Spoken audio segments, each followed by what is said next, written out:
નમસ્તે વિદ્યાર્થી મિત્રો, આપણે લો શેટેલિયરનો નિયમ જોયો કે પ્રણાલીની સંતુલન પરિસ્થિતિમાં કોઈ પણ પરિબળનો ફેરફાર કરવામાં આવે તો પ્રણાલી આ અસરને ઓછી કરશે અથવા તો ફેરફારની અસરનો પ્રતિકાર કરશે. બરાબર? આ જે બાબત છે એ બધા જ ભૌતિક અને રાસાયણિક સંતુલનોને લાગુ પાડી શકાય છે. એટલે કે સંતુલન દરમિયાન કોઈ પ્રણાલી સંતુલનમાં હોય અને કોઈ પ્રક્રિયા પરિસ્થિતિમાં ફેરફાર થાય તો પ્રણાલી પોતાની મેળે જ એ ફેરફારને નાબૂદ કરી અને નવું સંતુલન ફરીથી પ્રાપ્ત કરે છે. તેમાં આપણે સાંદ્રતા ફેરફારની અસર જોઈ લીધી કે જો પ્રક્રિયકની સાંદ્રતામાં વધારો કરીએ તો પ્રણાલી એવી રીતે પ્રક્રિયા આગળ વધારશે કે જેથી એ ફેરફાર જે છે એ ઓછો થાય, એટલે પુરોગામી દિશામાં ઝડપથી પ્રક્રિયા આગળ વધી અને નિપજનું પ્રમાણ વધશે. એ જ રીતે જો નિપજની સાંદ્રતામાં વધારો કરીએ, સંતુલન પ્રાપ્ત થયા પછી બંને પ્રક્રિયક અને નિપજ બંનેની સાંદ્રતા સમાન હોય છે. તો જો નિપજની સાંદ્રતામાં વધારો કરીએ તો પ્રક્રિયા પ્રતિગામી દિશામાં આગળ વધી અને પ્રક્રિયક જે છે એ આપણને પ્રાપ્ત થાય છે અને ફરીવાર નવું સંતુલન પ્રાપ્ત થાય છે. તો આ રીતે એ સાંદ્રતા જે છે એ પ્રક્રિયકની સાંદ્રતામાં વધારો કે ઘટાડો કરી શકાય છે અથવા તો નિપજની સાંદ્રતામાં વધારો કે ઘટાડો કરીએ તો પ્રણાલી એ જ દિશામાં પ્રક્રિયા આગળ વધારી અને નવું સંતુલન પ્રાપ્ત કરે છે. ત્યારબાદ હવે આપણે જોઈએ દબાણ ફેરફારની અસર. તો કોઈ વાયુમય પ્રક્રિયા હોય અને એમાં પ્રક્રિયકો અને વાયુ નિપજો બંને વાયુમય અવસ્થામાં જ હોય અને વાયુમય પ્રક્રિયકોના કુલ મોલની સંખ્યા તથા વાયુમય નિપજોના કુલ મોલની સંખ્યા જુદી જુદી હોય તો એવી જે પ્રક્રિયા છે એમાં આપણે દબાણમાં ફેરફાર કરવો હોય તો તેના કદના ફેરફાર દ્વારા એ દબાણમાં ફેરફાર કરી શકીએ છીએ અને આપણને જે નિપજ ઉત્પન્ન થાય છે એની માત્રાને એ અસર કરે છે. લો શેટેલિયરનો નિયમ જે છે એ આવા વિષમાંગ સંતુલનને લાગુ પાડતા ઘન અને પ્રવાહી પર દબાણ ફેરફારની અસર એ બહુ એટલી બધી હોતી નથી, કેમ કે દ્રાવણ અથવા તો પ્રવાહીનું કદ અથવા તો એની સાંદ્રતા એ દબાણની અસરથી લગભગ સ્વતંત્ર હોય છે. તેથી આપણે વિષમાંગ સંતુલન હોય તો એ માત્ર વાયુરૂપ પ્રક્રિયક કે નિપજને જ આ દબાણ જે છે એનો ફેરફાર એ લાગુ પડે છે. તો આપણે કોઈ એક પ્રક્રિયા લઈએ, દાખલા તરીકે કાર્બન મોનોક્સાઇડ અને હાઇડ્રોજન વચ્ચે પ્રક્રિયા થઈ અને મિથેન બને છે અને પાણીનો અણુ વરાળ સ્વરૂપે છૂટો પડે છે. તો આ એક વાયુમય પ્રક્રિયા છે જેમાં 4 મોલ પ્રક્રિયકો છે, કાર્બન મોનોક્સાઇડનો 1 મોલ અને 3 હાઇડ્રોજનના મોલ, કુલ 4 મોલ પ્રક્રિયકો છે જેમાંથી આપણને માત્ર 2 જ મોલ નિપજો મળે છે.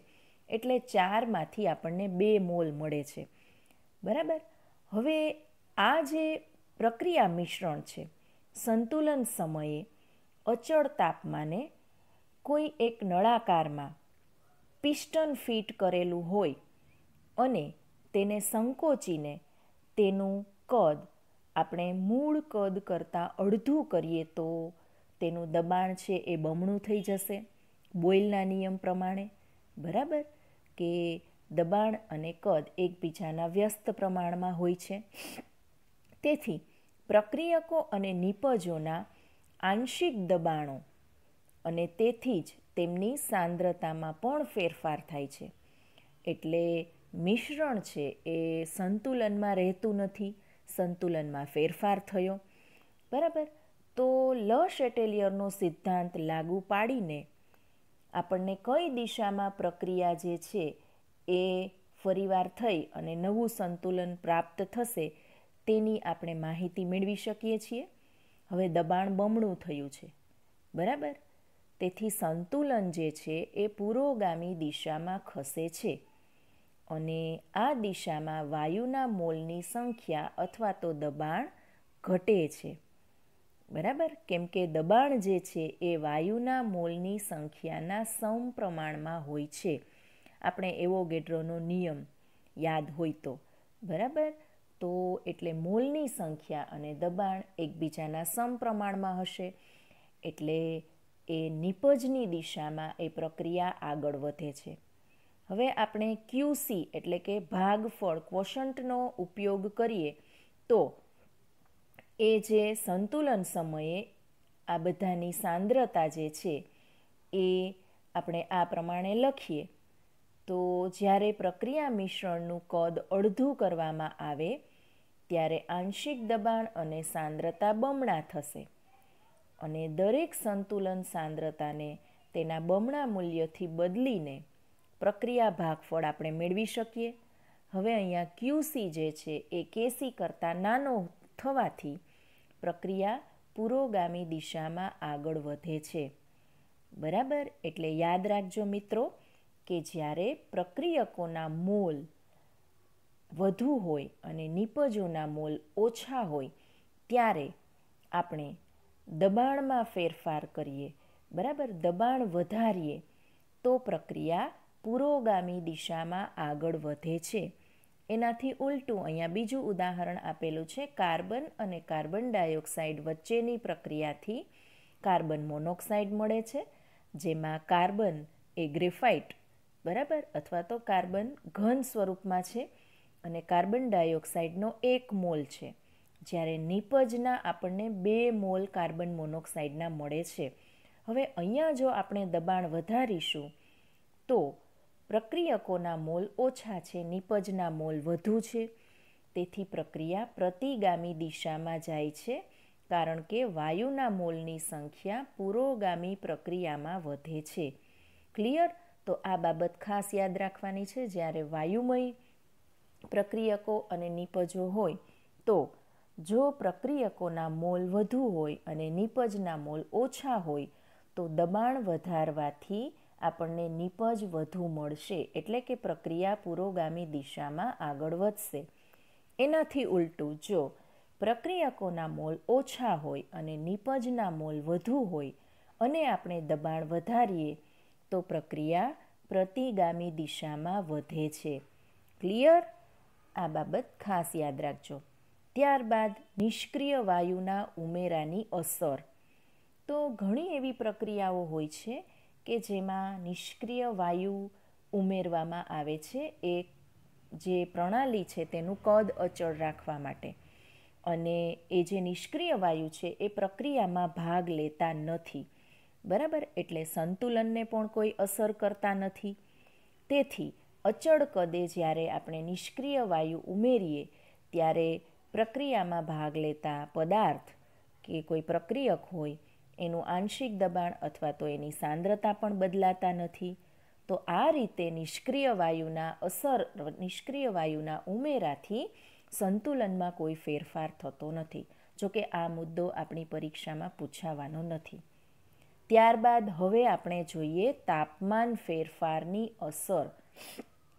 તો તાપમાન એ એક પરિબળ છે કે જ્યારે પ્રક્રિયા જે છે એ કાં તો પુરોગામી દિશામાં કાં તો પ્રતિગામી દિશામાં થતી હોય અને પ્રક્રિયા આપણને ખ્યાલ છે રાસાયણિક પ્રક્રિયા એ 2 પ્રકારની હોય છે, ઉષ્મા શોષક અને ઉષ્મા ક્ષેપક. બરાબર. ઉષ્મા શોષક પ્રક્રિયામાં આપણે તાપમાન ઊંચું રાખવું જરૂરી હોય છે કેમ કે એમાં ઉષ્માની જરૂર હોય છે. જ્યારે ઉષ્માક્ષેપક પ્રક્રિયામાં તાપમાન નીચું રાખવું જરૂરી હોય છે કારણ કે એ પ્રક્રિયા દરમિયાન ઉષ્મા નિપજ સ્વરૂપે આપણને મળતી હોય છે. ક્લિયર? એટલે અહીંયા સંતુલન અચળાંકનો તાપમાન પર આધાર એ પ્રક્રિયાની એન્થાલ્પી ઉપર રહે છે. કે ઉષ્માક્ષેપક પ્રક્રિયા હોય, બરાબર, ઓલરેડી ઉષ્મા છૂટી પડતી હોય તો એમાં તાપમાનનો વધારો જે છે એ ફાયદો કરતો નથી. પરિણામે એ સંતુલન અચળાંક તાપમાનના વધારા સાથે ઘટે છે, એટલે કે ડેલ્ટા એચ ઋણ હોય ત્યારે. એનાથી વિરુદ્ધ ઉષ્મા શોષક પ્રક્રિયા, બરાબર, એટલે કે જેમાં ડેલ્ટા એચ એન્થાલ્પીના ફેરફારનું મૂલ્ય ધન હોય ત્યારે સંતુલન અચળાંકનું મૂલ્ય તાપમાનના વધારા સાથે વધે છે. બરાબર, એટલે આ બાબત ખાસ યાદ રાખવાની છે કે તાપમાનમાં ફેરફાર એ સંતુલન અચળાંક અને પ્રક્રિયાનો વેગ એ બંનેને અસર કરે છે. દાખલા તરીકે હેબર પદ્ધતિથી જે એમોનિયાનું ઉત્પાદન થાય છે એમાં એન્થાલ્પીનો ફેરફાર જે છે એ ઋણ છે, -92.38, એટલે કે આ પ્રક્રિયા ઉષ્માક્ષેપક છે. તો આપણે જો તાપમાનમાં વધારો કરીશું તો એમોનિયાના સંતુલનને એ ડાબી બાજુ ખસેડે છે. બીજા શબ્દોમાં કહીએ તો નીચું તાપમાન એ એમોનિયાની વધુ પ્રમાણમાં આપણને નીપજ માટે અનુકૂળ છે, પરંતુ પ્રાયોગિક દ્રષ્ટિએ જો જોવા જઈએ તો નીચું તાપમાન એ પ્રક્રિયાનો દર ઘટાડે છે, પ્રક્રિયાનો વેગ ઘટાડે છે. એટલે આ પરિસ્થિતિમાં એમાં ઉદ્દીપક જે છે એ વપરાય છે. તો અહીંયા આપણને બીજો એક પ્રયોગ પણ આપેલો છે, બરાબર, તાપમાનની અસર માટેનો, કે જેમાં નાઇટ્રોજન ડાયોક્સાઇડ જે કથ્થાઈ રંગનો હોય છે અને એમાંથી એના 2 અણુ જે છે એની પ્રક્રિયા થઈ અને N2O4, બરાબર, નાઇટ્રોજન ટેટ્રોક્સાઇડ કે જે રંગવિહીન હોય છે એમાં રૂપાંતરિત થાય છે. અને આ જે પ્રક્રિયા છે એ પણ કેવી છે? ઉષ્માક્ષેપક છે. તો એના માટે એ પ્રયોગ માટે આપણને 3 ટેસ્ટ ટ્યુબ આપેલી છે. એક 270 કેલ્વિન તાપમાને, બરાબર, મિશ્રણથી ભરેલ બીકર છે જે 270 કેલ્વિન તાપમાને છે. જ્યારે ઓરડાના તાપમાને, બરાબર, પાણીમાં આ 2 કસનળી રાખેલી છે, જેમાં એકમાં N2O4 અને એકમાં NO2 છે. જ્યારે ખૂબ વધારે ગરમ પાણી, એટલે કે 363 કેલ્વિન તાપમાને, તો આ જે પ્રક્રિયા જે છે એમાં નીચા તાપમાને બીકર 1માં પુરોગામી પ્રક્રિયા જે N2O4ની બનાવટ છે તેને વધુ પસંદ કરે છે, કારણ કે પ્રક્રિયા ઉષ્માક્ષેપક છે, બરાબર, એટલે એમાં ઓલરેડી ઉષ્મા મુક્ત થાય છે. તો આ રીતે એ તાપમાનની અસર એ ઉષ્મા, એક જ મિનિટ, તો આ રીતે તાપમાનની જે અસર છે એ ઉષ્માક્ષેપક અને ઉષ્માશોષક બંને પ્રક્રિયા ઉપર અલગ અલગ હોય છે. એટલે ઊંચું તાપમાન એ ઉષ્માશોષક પ્રક્રિયા માટે ફાયદાકારક છે, જ્યારે નીચું તાપમાન એ ઉષ્માક્ષેપક પ્રક્રિયા માટે ફાયદાકારક છે. ક્લિયર? તો એના ઉદાહરણો પણ તમે લખી શકો છો. ત્યારબાદ હવે આપણે જોઈએ ઉદ્દીપકની અસર. તો વિદ્યાર્થી મિત્રો, આપણને ખ્યાલ છે કે ઉદ્દીપક એ એવો પદાર્થ છે કે જે પ્રક્રિયામાં ભાગ લેતો નથી, પરંતુ એ ઉદ્દીપક જે છે એની ઓછા પ્રમાણમાં હાજરીથી નીપજ જે છે એ આપણને ઝડપથી મળે છે, બરાબર, એટલે એ પ્રક્રિયાનો વેગ વધારે છે. તો એ પુરોગામી પ્રક્રિયાનો વેગ અને પ્રતિગામી પ્રક્રિયાનો વેગ બંને એક સરખી રીતે એ વધારે છે અને સમાન સંક્રાંતિ અવસ્થામાંથી જ એ પસાર થાય છે, એટલે સંતુલનને અસર કરતો નથી. આ બાબત ખાસ યાદ રાખજો કે ઉદ્દીપક જે છે એ એવો પદાર્થ છે કે જેનું ઓછું પ્રમાણમાં હાજરી એ પ્રક્રિયાનો વેગ વધારે છે અને પ્રક્રિયા કોઈ પણ દિશામાં થતી હોય એ સમાન રીતે એ પ્રક્રિયાનો વેગ વધારે છે. ઉદ્દીપક એ પોતે પ્રક્રિયામાં વપરાતો નથી. પ્રક્રિયા પૂરી થાય ત્યારબાદ એ ઉદ્દીપક આપણને એવો ને એવો જ પાછો મળે છે. એટલે એ પ્રક્રિયાના જે મિશ્રણનું આપણને બંધારણ છે, એનું સંઘટન છે, એને પણ એ અસર કરતો નથી. એટલે આ રીતે એ સંતુલિત રાસાયણિક પ્રક્રિયામાં દેખાતો નથી અથવા તો સંતુલન અચળાંકની રજૂઆતમાં પણ એ દેખાતો નથી. દાખલા તરીકે આપણે એમોનિયાની જે બનાવટની આપણે અગાઉ પણ વાત કરી કે જે ઉષ્માક્ષેપક પ્રક્રિયા છે અને પ્રક્રિયકના વધુ મોલમાંથી નિપજના ઓછા મોલમાં ફેરવાય છે. બરાબર, વધુમાંથી ઓછા મોલમાં ફેરવાય એટલે આપણે દબાણ જે છે એ વધારી શકીએ. અને જો તાપમાન વધારશું તો ઉષ્માક્ષેપક પ્રક્રિયા છે, પરિણામે સંતુલન અચળાંક ઘટશે. અને તાપમાન જો નીચું રાખીશું તો પ્રક્રિયાનો વેગ છે એ ઘટી જાય છે. પ્રક્રિયાનો દર એટલે પ્રક્રિયાનો વેગ.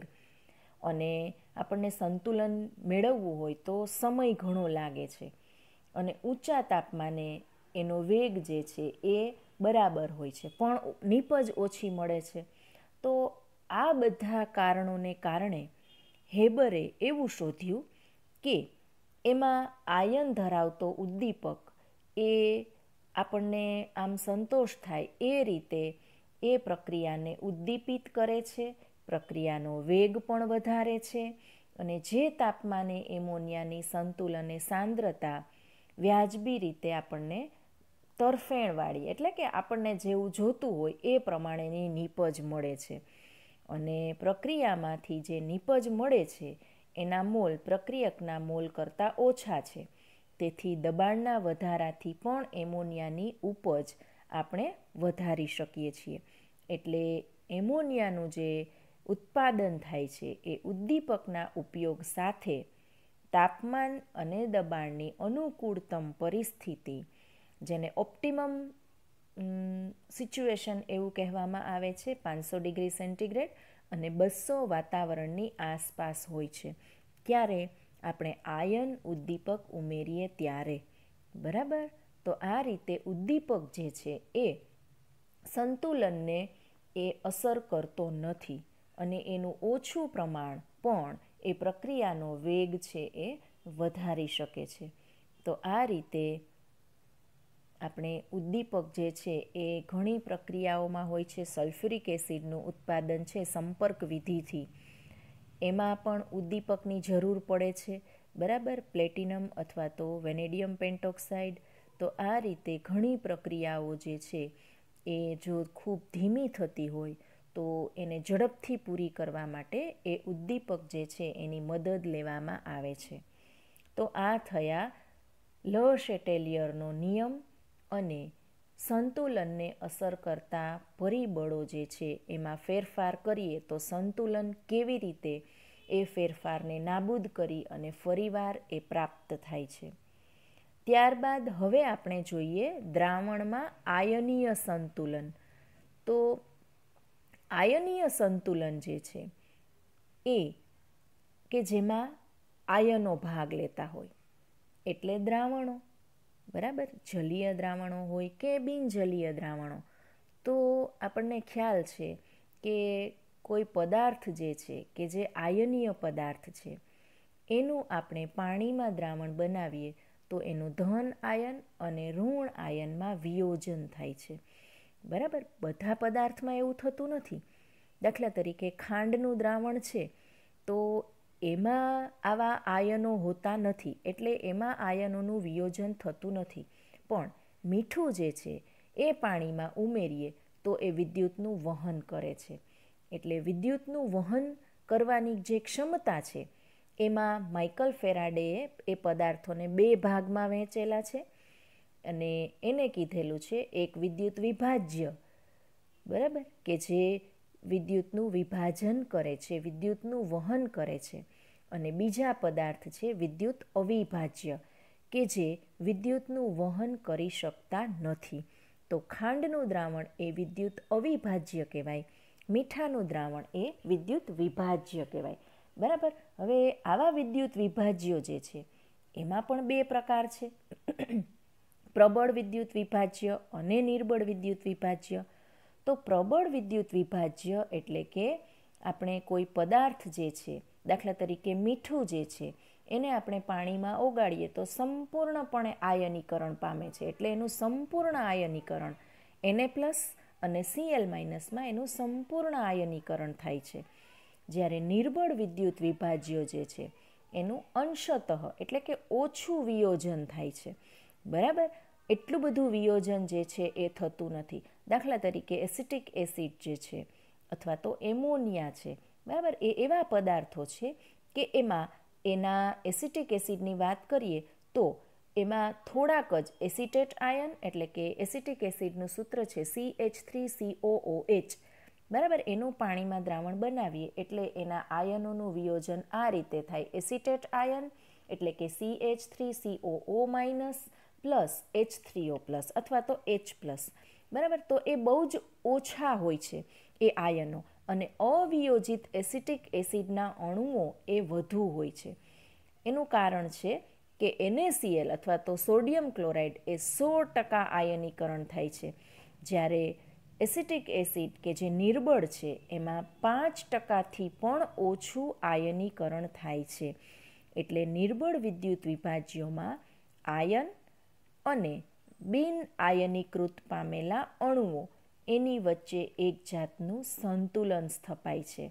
અને આ પ્રકારનું સંતુલન કે જેમાં જલીય દ્રાવણમાંના આયનો જે છે એનો સમાવેશ થતો હોય તેને આપણે આયનીય સંતુલન કહીએ છીએ. તો આવા આયનીય સંતુલનમાં એસિડ આવશે, બેઝ આવશે, ક્ષાર આવશે, બરાબર. એ વિદ્યુત વિભાજ્યો છે, પણ એમાં ઘણા ખરા એસિડ, બેઝ, ક્ષાર એ પ્રબળ હોય છે, અમુક છે એ નિર્બળ હોય છે, બરાબર. તો હવે આપણે જોઈએ એસિડ, બેઝ અને ક્ષાર.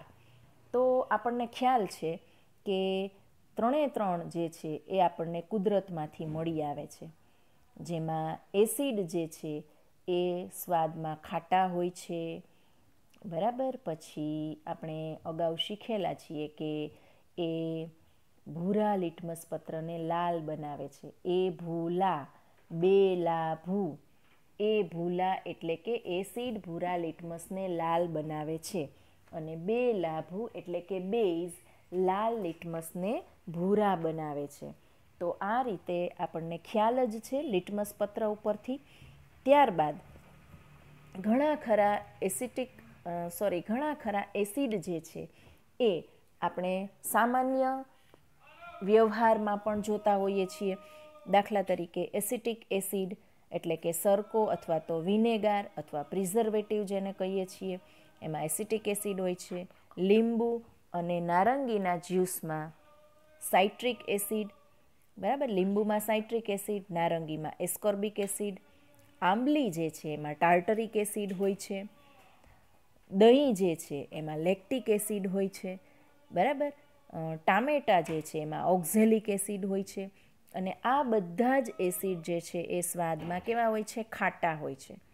એસિડનું નામ જે છે એ લેટિન શબ્દ એસિડ્સ ઉપરથી ઉતરી આવ્યો છે, એટલે કે ખટાશ, બરાબર. ત્યારબાદ એ એસિડ જે છે એ કેટલીક ધાતુઓ સાથે પ્રક્રિયા કરી અને ડાયહાઇડ્રોજન વાયુ મુક્ત કરે છે. એવી જ રીતે બેઝ જે છે એ સ્વાદમાં તુરા હોય છે અથવા તો કડવા હોય છે, અને લાલ લિટમસ પત્રને ભૂરા બનાવે છે. બે લાભુ એમ યાદ રાખવાનું. સ્પર્શ કરતાં ચીકણા લાગે છે. અને બેઝનું સામાન્ય કોઈ ઉદાહરણ હોય તો એ ધોવાનો સોડા, ડિટર્જન્ટ અથવા તો સાબુ. આવા એસિડ જો છે એ અને બેઝ એ બંનેને સરખા પ્રમાણમાં ભેગા કરીએ તો એક ક્ષાર આપે છે. દાખલા તરીકે sodium chloride, barium sulphate, sodium nitrate, potassium nitrate, બરાબર. એવા ઘણા બધા ક્ષાર છે કે જે બે એસિડ અને બેઝને ભેગા કરીને બનાવેલા હોય. એમાંનો ક્ષાર એ મીઠું એ આપણા ખોરાકનો અગત્યનો ઘટક છે. અને એ કેવી રીતે બનાવેલો હશે? તો HCl અને NaOH વચ્ચેની પ્રક્રિયાથી. તો આ રીતે હાઇડ્રોક્લોરિક એસિડ અને સોડિયમ હાઇડ્રોક્સાઇડ વચ્ચેની પ્રક્રિયાથી મીઠું બને છે. અને તે ઘન અવસ્થામાં ધનભારવાળા સોડિયમ આયન અને ઋણભારવાળા ક્લોરાઇડ આયનોના ઝુમખા તરીકે હોય છે. જુઓ આકૃતિમાં દર્શાવેલું છે. હવે આ રીતે એ Na પ્લસ અને Cl માઇનસ સાથે એ એકબીજા સાથે એના સ્થિર વિદ્યુતીય આકર્ષણ બળ વડે જકડાયેલા હોય છે. પણ જો તેને આપણે પાણીમાં ઓગાળીએ તો એ પાણી જે છે એનો 80 જેટલો ઊંચો ડાયઇલેક્ટ્રિક અચળાંક છે. એટલે જ્યારે NaClને આપણે પાણીમાં ઓગાળીએ ત્યારે એ સ્થિર વિદ્યુતીય આકર્ષણ બળો 80ના ગુણાંકમાં ઘટે છે. એટલે કે એનું વિયોજન થાય છે. તો આવા જે Na પ્લસ આયનો છે એ H2Oમાંના ઓક્સાઇડ સાથે અને Cl માઇનસ છે એ H પ્લસ સાથે એ જોડાઈ જાય છે અને આ રીતે એનું વિયોજન થાય છે જલીયકરણ દ્વારા. બરાબર. તો આ પ્રમાણે આ જે વિદ્યુત વિભાજ્યો જે છે એ પાણીમાં આ રીતે એ આપણને અલગ થઈ જાય છે. તો એની લેટાઇસ એન્થાલ્પી જે છે એ જલીયકરણ એન્થાલ્પી કરતાં ઓછી હોય છે. પરિણામે એનું જલીયકરણ જે છે એ એનું ધન આયન અને ઋણ આયનમાં વિયોજન કરે છે. ચાલો આપણે અહીંયા સુધી રાખીએ. નેક્સ્ટ સેશનમાં આપણે આગળ ભણીશું. Thank you.